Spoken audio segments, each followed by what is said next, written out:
I was able to spend about a day in Lisbon at the end of a pretty long journey. It had been about 2 weeks since I sailed away from Gdansk, and Cascais, Portugal was my last port. I know this video is supposed to be about Lisbon, but the days kind of bled together, so I'm going to include some Cascais as well. It felt pretty strange to be seeing this many people. Ooh, it's a mermaid! The Cascais port was built right up against these really cool ruins. Incredible sunset here in Cascais. Off to bed, and I'll be gone in the morning. Go check out Lisbon. The next morning, there was one last thing I had to do before taking off.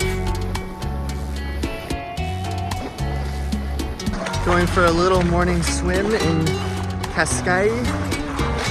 It's the Atlantic, which is why I think the water is really chilly.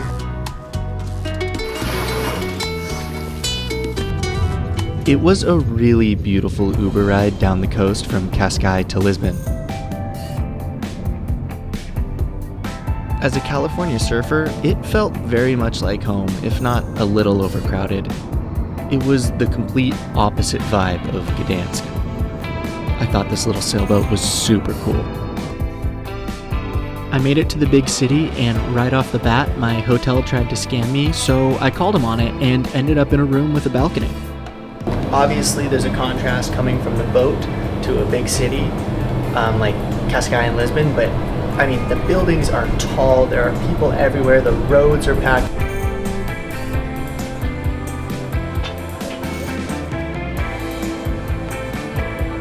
Also, they just had outdoor public elevators. This whole place feels pretty surreal. The sidewalks are all these smooth stones. Like I said, it's just dense. I mean, you can tell it's culturally rich, and it's a culture I have had zero exposure to. So I tried to go to the restaurant the nice concierge at the hotel recommended to me. Thought I was at it. Turns out I'm not. My cultural ignorance had led me to a solidly mediocre fried street food lunch, but there was a beer and an alright view. It's so hot out that my leg pits are sweating. Hard to go wrong with a pork sandwich, I think. I guess what I'm drinking is a Superbock Imperial. Didn't even ask, there's one beer on the menu. I just pointed.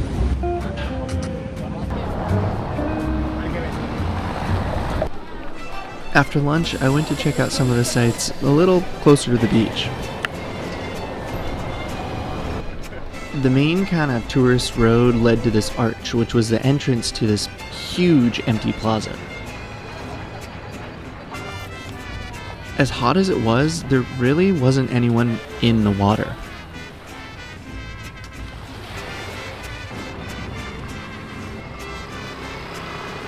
These buildings are huge, even when they're not tall. I'm gonna go on record saying it, even though it may not be correct. One thing I cannot stand, and this may just be a consequence of traveling, it's unavoidable, but one thing I cannot stand is being panhandled at. And unfortunately, it's just how the world works. I don't actually recall a lot of panhandlers in Lisbon. I don't know why I said that, but there were some pretty aggressive street vendors. The statues were all pretty great and Portuguese looking, and like I said, the buildings were just sprawling. In addition to the crowds, the roads had a pretty interesting assortment of vehicles. It's so hot out, and I was looking for some ice cream. I found gelato therapy, which seems fitting for how friggin' hot it is. It's hitting this spot. I'm just climbing higher and higher up the hill in the hopes that not a lot of other tourists will want to do this on a hot day.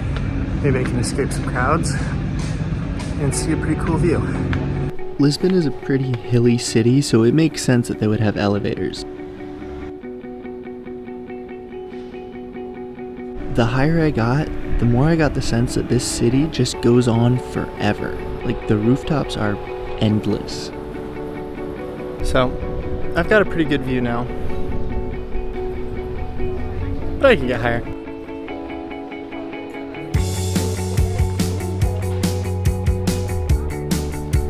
The buildings started to look a little different at the top of the hill. I realized it's because they're all built around the ruins of St. George's Castle.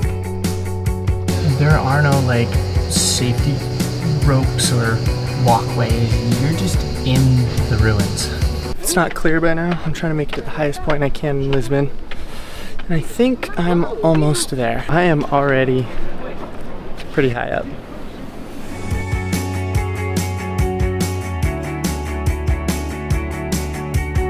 I found a sign that just says up.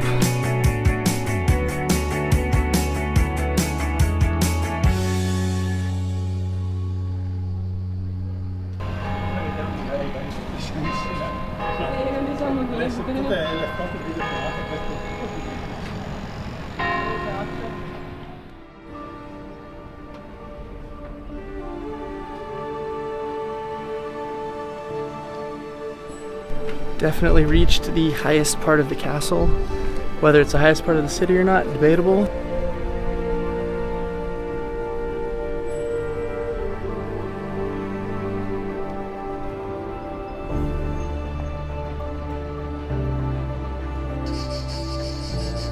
St. George's Castle is older than Machu Picchu by at least 1,600 years.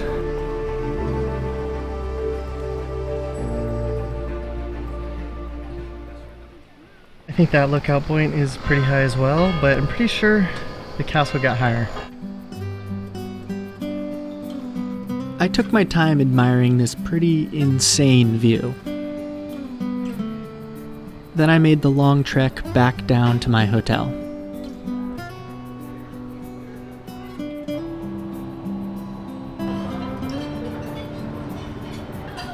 This was the last night of my travels and my only night in Lisbon, so I wanted to eat somewhere good.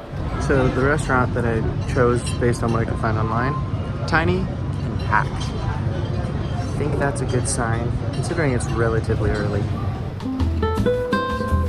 Drinking some ginger, which is like a sweet wine.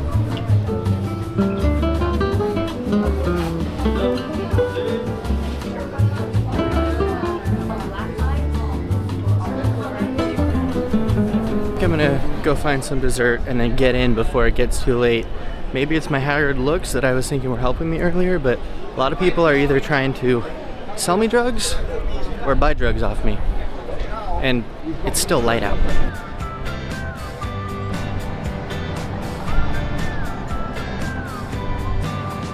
It's really neat to change perspective because this is some people's everyday life.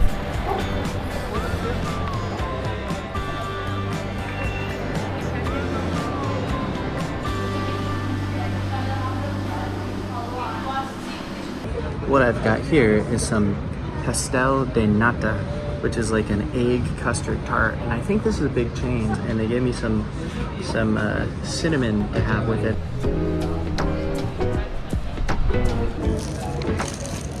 I see why that's famous. That's really good. So good I had to go back for another, but then I saw a combo. Whoops.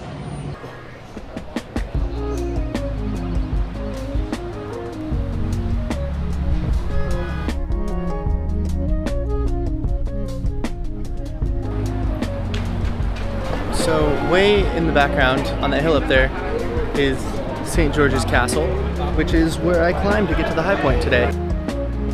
And that's about where that one ended. I'm gonna close it out with some of my shots from coming into Portugal.